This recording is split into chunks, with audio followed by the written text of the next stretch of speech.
Good morning. आज हम लोग त्रिकोणमिति चैप्टर का अध्ययन करेंगे। त्रिकोणमिति को हम लोग कहते हैं त्रिगोनोमेट्री।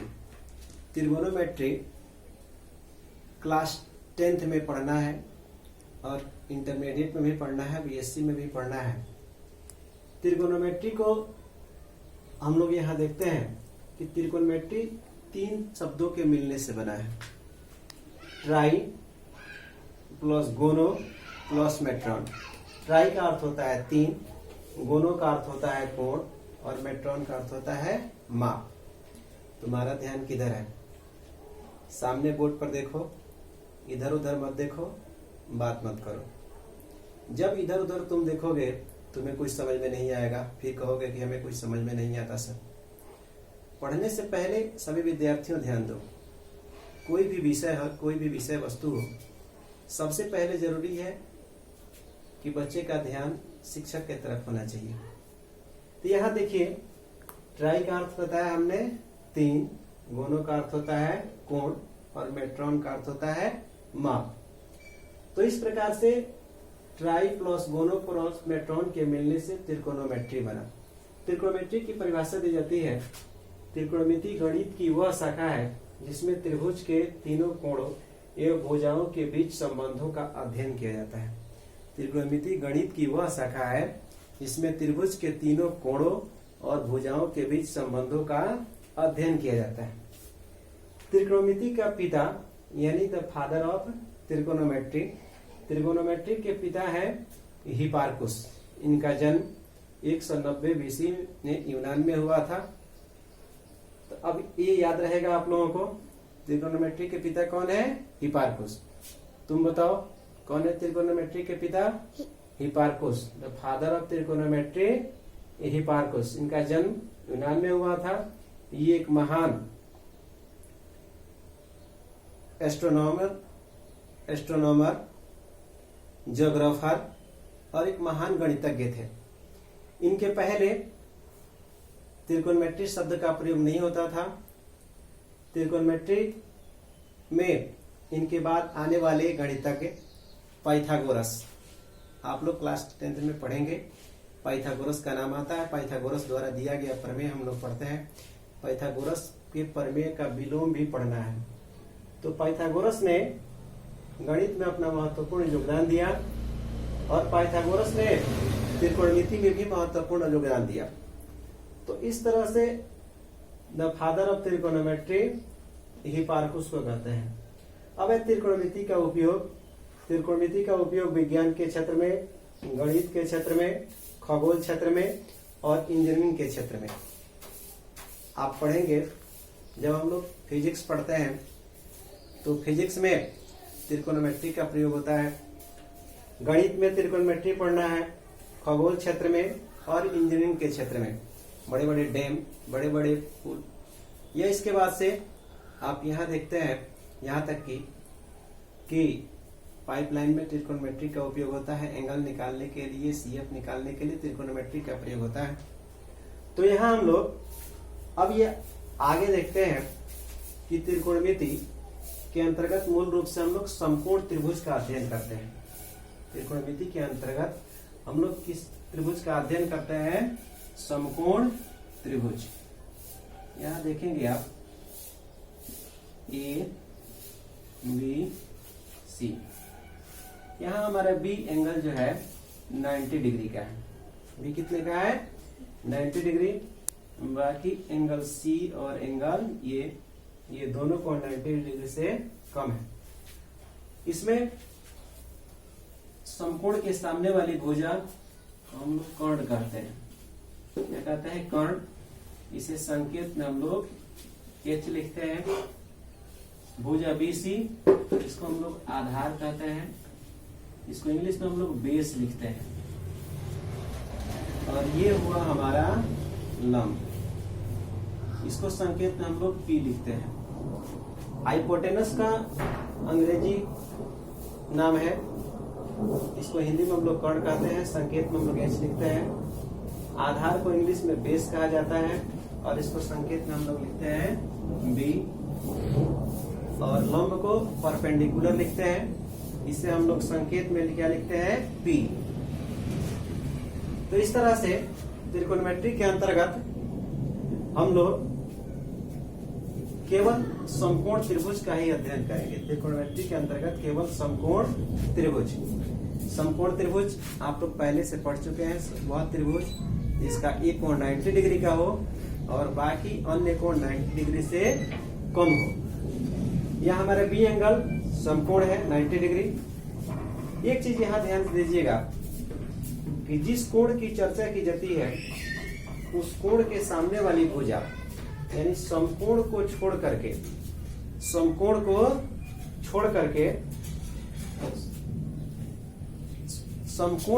करके बाकी जो है यहाँ दो कोण यानी एक कोण सी और कोण ए।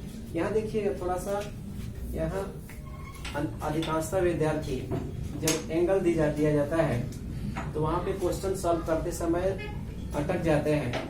यहाँ थीटा की जगह पर हम क्या रखें। यह देखिएगा कि सी के लिए लंब है ए बी और ए के लिए लंब है बी सी। तो यानी एंगल जब भी आता है तो उस एंगल के लिए लंब और आधार बदल जाते हैं, जबकि समकोण नहीं बदलता है। लंब और आधार बदल जाएंगे लेकिन समकोण जो है नहीं बदलेगा। वही समकोण के सामने वाली भुजा कर्ण कहलाती है और कर्ण के सामने वाला कोण जो होता है वो कहलाता है हमारा, समकोण के सामने वाला भाग जो है कर्ण कहलाता है और कर्ण के सामने वाला कोण जो है समकोण कहलाता है। तो इस प्रकार से त्रिभुज में हमने आपको यहाँ स्पष्ट रूप से बताया कि ए के लिए लंब क्या होगा, BC, और एंगल C के लिए लंब जो होगा AB होगा और कोण हमारा परिवर्तित नहीं होगा। अब यहाँ हम आते हैं, इस आधार पर हम लोग पहले से पढ़े भी हैं कि त्रिकोणमिति में 6 अंग, त्रिकोणमिति कह रहे हैं सॉरी, यानी त्रिभुज के 6 अंग होते हैं, 3 कोण और 3 भुजाएं। त्रिभुज के अंग कितने हुए, 6, 3 कोण और 3 भुजाएं। यहाँ देखेंगे इस आधार पर त्रिकोणमितीय निष्पत्तियों को बनाया गया। इस आधार पर त्रिकोणमितीय निष्पत्तियां बनी। तो त्रिकोणमितीय निष्पत्तियां जिस प्रकार से त्रिभुज के 6 अंग होते हैं, ठीक उसी प्रकार से त्रिकोणमितीय निष्पत्तियों की कुल संख्या 6 है। यहाँ परिभाषा से स्पष्ट है कि त्रिभुज गणित की वह शाखा है जिसमें त्रिभुज के तीनों कोणों एवं तीनों भुजाओं के बीच संबंधों का अध्ययन किया जाता है। तो त्रिभुज के 3 कोण और तीनों भुजाएं ये दोनों मिलकर के कितने हुए, 6। यदि हम कोण ए की चर्चा करते हैं तो ए से लगी हुई भुजा ए बी और ए से लगी हुई भुजा ए सी है। तो एंगल सी के लिए, यहाँ एंगल सी के लिए लंब क्या होगा, एंगल सी के लिए लंब ए बी तथा एंगल ए के लिए लंब बी सी। ए के लिए लंब क्या होगा, बी सी। स्पष्ट है, आगे बढ़े। तो यहां एंगल सी के लिए लंब क्या होगा, ए बी। बहुत अच्छा। एंगल सी के लिए लंब हुआ ए बी तथा एंगल ए के लिए लंब क्या होगा, बी सी। अब किसी तरह के किसी भी प्रश्न में दिक्कत नहीं होगा। जो एंगल दिया गया होगा उसका संकेत दिया गया है, उसमें आप स्पष्ट रूप से देखेंगे कि जिस एंगल का मान पूछेगा उसी एंगल को रख करके, उसी एंगल को ध्यान में रखते हुए हमें प्रश्न को हल करना है। यहां देखिए, अब तो यहां किसी प्रकार का कंफ्यूजन नहीं है। ए के लिए लंब क्या होगा, बी सी। सी के लिए लंब क्या होगा, ए बी। और कर्ण क्या होगा, ए सी। बहुत अच्छा। यहां जो है ये कंफ्यूजन हमेशा दिमाग से निकाल देना है कि लंब और आधार तो बदल जाएंगे लेकिन कर्ण कभी बदलेगा नहीं। अब देखिए यहाँ त्रिकोणमिति के परिभाषा से जब हम ए के लिए चर्चा करते हैं तो ए के लिए हमारा लंब क्या है, BC। सी के लिए लंब क्या होगा हमारा ए बी। तो यहाँ इस आधार पर त्रिकोणमितीय निष्पत्तियों की कुल संख्या कितनी हुई 6। त्रिकोणमितीय निष्पत्तियों की कुल संख्या त्रिकोणमितीय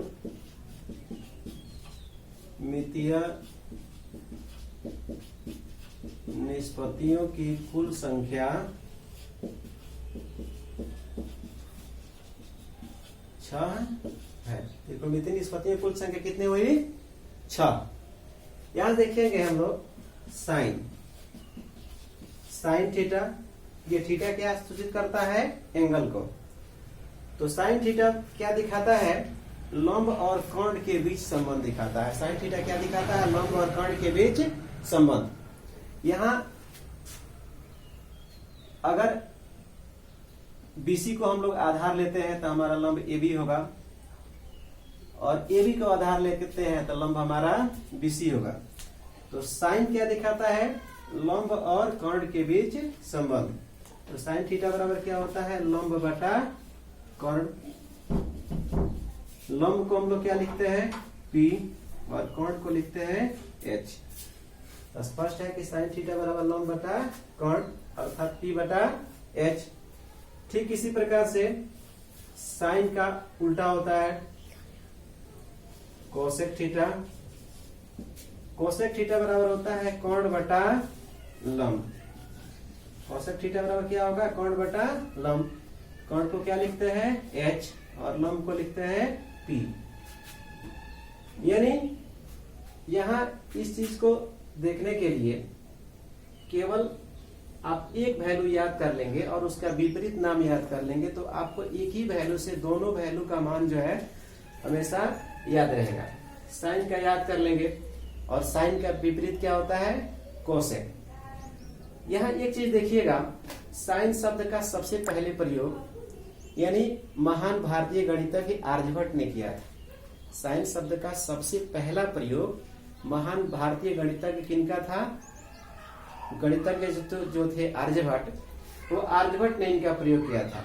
आर्यभट्ट का जन्म 476 ईसा पूर्व और इनका निधन 550 ईसा पूर्व हुआ था। अब आप आर्यभट्ट के बारे में जानते ही हैं। आर्यभट्ट ने शून्य का खोज किया था।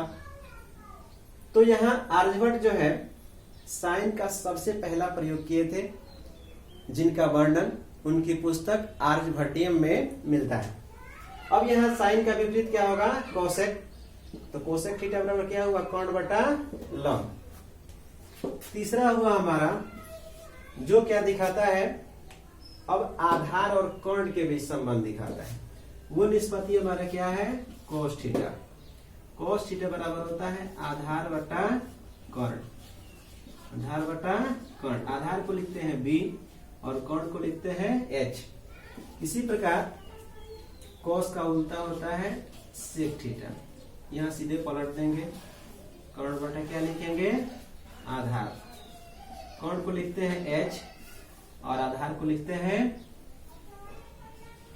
B। अब इसके बाद से जो हमारी पांचवी निष्पत्ति है वो है टेन थीटा। पांचवी निष्पत्ति क्या है हमारी टेन थीटा। यहाँ देखिए ठीक उसी प्रकार से टेन थीटा क्या दिखाएगा लंब और आधार के बीच संबंध। यहाँ जो है हमारा पांचवा निष्पत्ति है टेन थीटा। टेन थीटा बराबर क्या होता है लंब बटा आधार। लंब को क्या लिखते हैं P आधार को क्या लिखते हैं B। सवाल के तरफ ध्यान बनाए रखिए फिर आप वीडियो को रिवर्स करके देखेंगे। यहाँ जब तक इसका लगातार अध्ययन नहीं करेंगे बार बार इसको पढ़ेंगे नहीं रिवाइज नहीं करेंगे तब तक यह समझ में कम आता है। टेन का उल्टा होता है कॉट थीटा। टेन का उल्टा क्या होता है कॉट थीटा। कॉट थीटा जब ये इसका उल्टा है तो या इसको पलट देंगे ये हो जाएगा हमारा आधार बटा लंब। आधार को हम लोग क्या लिखते हैं B और लंब को क्या लिखते हैं P। तो इस प्रकार से इस वीडियो में हमने आपको त्रिकोणमिति का परिचय, त्रिकोणमिति की परिभाषा, त्रिकोणमितीय निष्पत्तियों की संख्या, त्रिकोणमिति के पिता, इतना हमने आपको स्पष्ट रूप से समझाया। हमें पूर्ण विश्वास है कि आपको ये वीडियो समझ में आ गया है। अब इसके आगे वाले प्रश्नों को, एक्सरसाइज को लेकर के हम नेक्स्ट वीडियो में आपसे मिलेंगे।